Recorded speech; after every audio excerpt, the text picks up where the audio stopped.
Assalamualaikum warahmatullahi wabarakatuh. Perkenalkan, nama saya Muhammad Asin Ida Umam dari Prodi Hukum Ekonomi Syariah kelas SA2. Jadi kesempatan kali ini saya akan mereview materi pada mata kuliah Hukum Investasi Syariah yang akan direview dari pembahasan kedua sampai pembahasan ke-6. Langsung saja mulai ke pembahasannya. Yang pertama ada dasar hukum dan kebijakan. Di sini peran Undang-Undang Nomor 25 Tahun 2007 tentang penanaman modal ini menjadi fondasi utama dalam menciptakan iklim investasi yang kondusif melalui pemberian kepastian hukum bagi investor. Jaminan perlakuan yang sama tanpa non-diskriminasi antara investor asing dan domestik, pengaturan hak, kewajiban serta perlindungan investornya. Ini juga membuka peluang besar bagi masuknya modal asing yang berkontribusi pada pertumbuhan ekonomi nasional ini. Nah, di sini ada disebutkan juga relevansinya saat ini jadi sebagai dasar hukum, tetapi sebagian substansinya itu masih diperbarui oleh Undang-Undang Nomor 11 Tahun 2020 tentang UU Cipta Kerja. Artinya di sini tertulis bahwa UU 25/2007 ini tetap penting, namun perlu kita dilihat lagi sebagian dari sistem hukum yang telah mengalami reformasi untuk menyesuaikan dinamika global. Terus di sini menjelaskan tentang kelembagaan dan perizinan. Nah, peran BKPM atau Kementerian Investasi dan Hilirisasi atau BKPM, lembaga ini berperan strategis sebagai yang pertama, koordinator kebijakan investasi, fasilitor perizinan dan promosi investasi tersebut, penghubung antara investor dan pemerintah, dan juga transformasi menjadi kementerian memperkuat wewenangnya, sehingga proses investasi itu lebih terpusat dan efisien. Terus di sini ada hambatan yang sudah dijelaskan juga. Yang pertama ada kendala teknis atau server mengalami sistem error. Kekurangannya pemahaman pengguna terutama UMKM, ketidaksinkronan antara pusat dan daerah. Jadi kesimpulannya OSS adalah langkah maju tetapi implementasinya masih perlu penyempurnaan. Selanjutnya ada kebijakan dan hambatan investasi. Meskipun di regulasinya antara pusat dan daerah, birokrasi ini yang belum sepenuhnya efisien. Adapun mengalami ketidakpastian implementasi kebijakan, salah satunya itu menjadi masalah lahan dan perizinan lokal. Salah satunya juga dijelaskan di sini ada praktik korupsi dan tidak transparan. Artinya masalah utama hanya timbul pada aturan tetapi pada implementasinya. Selanjutnya ada perlindungan dan kepastian hukumnya. Evaluasi kepastian hukum di Indonesia. Indonesia telah menunjukkan kemajuan melalui reformasi regulasi, tetapi masih menghadapi tantangan. Di sini disebutkan masalah tantangannya, salah satunya perubahan regulasi yang cepat, lemahnya kepastian dalam penyelesaian sengketa dibanding negara lain. Nah, jadi seperti negara Singapura menawarkan kepastian hukum yang lebih tinggi dikarenakan di situ regulasinya lebih stabil, penegakannya hukum lebih konsisten dan birokrasinya itu lebih efisien dibanding di Indonesia. Terus di sini juga menjelaskan dampak regulasi terhadap ekonomi. Salah satunya dampak terhadap pertumbuhan ekonomi dan tenaga kerja, meningkatkan arus investasi dan mendorong pembangunan infrastruktur, serta membuka lapangan kerja baru bagi para pelamar baru. Di sini terus menjelaskan perspektif kritis. Nah, desain regulasi yang seimbang, regulasi ideal harus memberikan kepastian hukum bagi investornya. Salah satunya melindungi kepentingan nasional, dan itu disebutkan dalam sumber daya alam, tenaga kerja lokal, mendukung UMKM dan ekonomi rakyat, serta menjaga lingkungan hidup. Selanjutnya di sini saya akan mereview materi pertemuan keempat.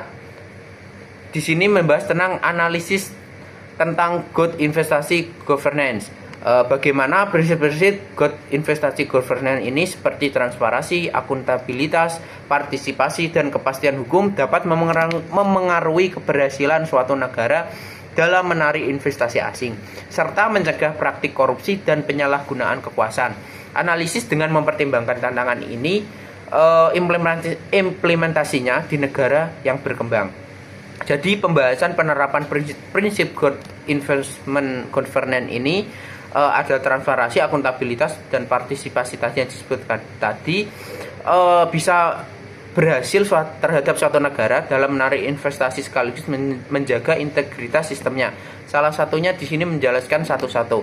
Yang satu ada transparansi. Transparansi artinya memastikan bahwa seluruh informasi terkait kebijakan perizinan dan insentif investasi dapat diakses secara terbuka. Selanjutnya ada akuntabilitas. Di sini menurut pemerintah dan lembaga terkait bertanggung jawab atas setiap keputusan yang diambil. Gitu. Itu yang dimaksud dengan akuntabilitas.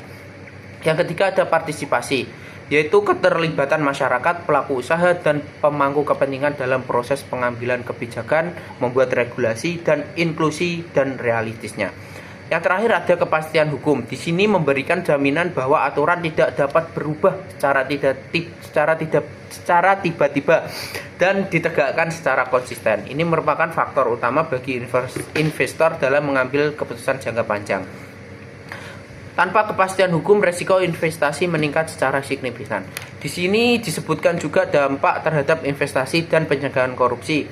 Jika keempat prinsip ini berjalan dengan baik, maka iklim investasi menjadi lebih kondusif, kepercayaan investor meningkat, dan resiko korupsi dan penyalahgunaan kekuasaan menurun, efisiensi birokrasi meningkat. Sebaliknya, jika lemahnya penerapan prinsip tersebut akan menyebabkan ketidakpastian, biaya tinggi, dan menurunnya minat investor. Kesimpulannya dari pembahasan review materi yang keempat, good investment governance ini merupakan kunci dalam menciptakan sistem investasi yang sehat, berkelanjutan, dan berkeadilan.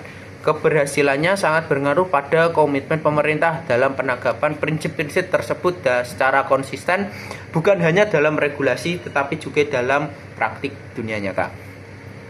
Selanjutnya review materi pertemuan ke-6. Bagaimana keseimbangan antara upaya promosi investasi langsung seperti pemberian insentif fiskal, kemudian perizinan dan deregulasi. Di sini pembahasannya, keseimbangan antara promosi investasi langsung dan perlindungan investor merupakan faktor kunci dalam menciptakan investasi yang berkelanjutan. Yang pertama ada peran promosi investasi. Promosi dilakukan melalui insentif fiskal. Di sini tertulis ada tax holiday dan tax allowance. Kemudian perizinan dan deregulasi tujuannya adalah menarik investor asing dan domestik, meningkatkan arus modal masuk, dan mendorong pertumbuhan ekonomi dan menciptakan lapangan kerja. Yang kedua ada perlindungan investor. Perlindungan diberikan melalui kepastian hukum, jaminan terhadap nasionalisasi tanpa kompensasi, mekanisme penyelesaian sengketa arbitrase pengadilan. Hal ini agar investor merasa aman dalam penanaman modal jangka panjang tersebut. Yang ketiga ada pengaruh terhadap keberlanjutan investasi. Jika promosi dan perlindungan berjalan dengan seimbang, maka investor itu akan tertarik masuk gitu. Daya tarik tinggi. Di sini nomor 4 ada potensi konflik, beberapa konflik yang sering muncul, kepentingan negara versus investor. Insentif besar bisa merugikan keuangan negara, regulasi versus deregulasi. Terlalu banyak aturan menghambat, terlalu longgar berisiko disalahgunakan. Perlindungan investor atau kepentingan publik, misalnya konflik dengan lingkungan atau masyarakat lokal. Solusinya untuk mengatasi konflik tersebut, menerapkan regulasi yang selektif dan berbasis resiko, memberikan insentif secara terstruktur dan berbasis kinerja atau performance based, memperkuat penegakan hukum dan transparansi. Jadi kesimpulannya untuk review materi yang ke-5, keseimbangan antara promosi dan perlindungan investasi sangatlah penting untuk menciptakan iklim investasi yang sehat. Negara harus mampu menarik investor tanpa mengorbankan kepentingan nasional.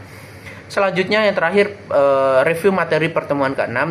Di sini membahas tentang bagaimana mekanisme dan prinsip dalam pasar modal syariah memastikan bahwa aktivitas investasi bebas dari unsur riba, gharar, dan maisir, serta apa tantangan utama dalam penerapannya. Langsung saja ke pembahasan. Di sini pasar modal syariah dirancang agar seluruh aktivitas investasi sesuai dengan prinsip Islam, sesuai bebas dari riba, gharar, dan maisir. Mekanisme ini dijaga melalui beberapa instrumen dan pengawas khusus. Salah satunya di sini ada screening atau penyaringan.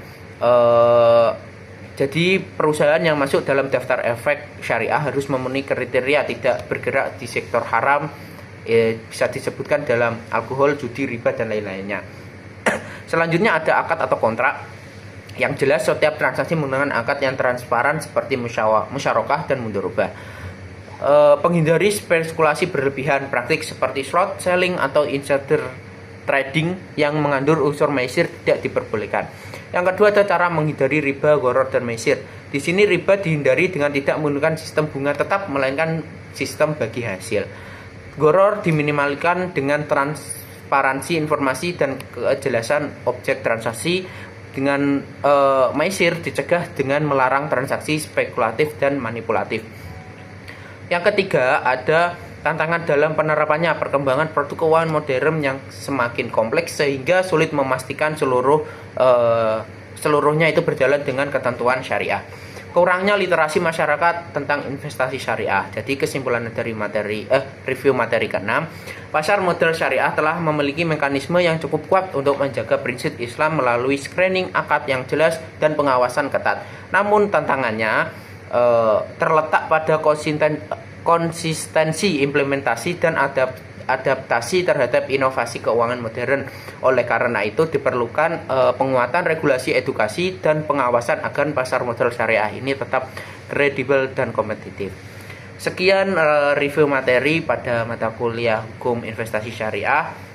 Kurang lebihnya mohon maaf. Wassalamualaikum warahmatullahi wabarakatuh.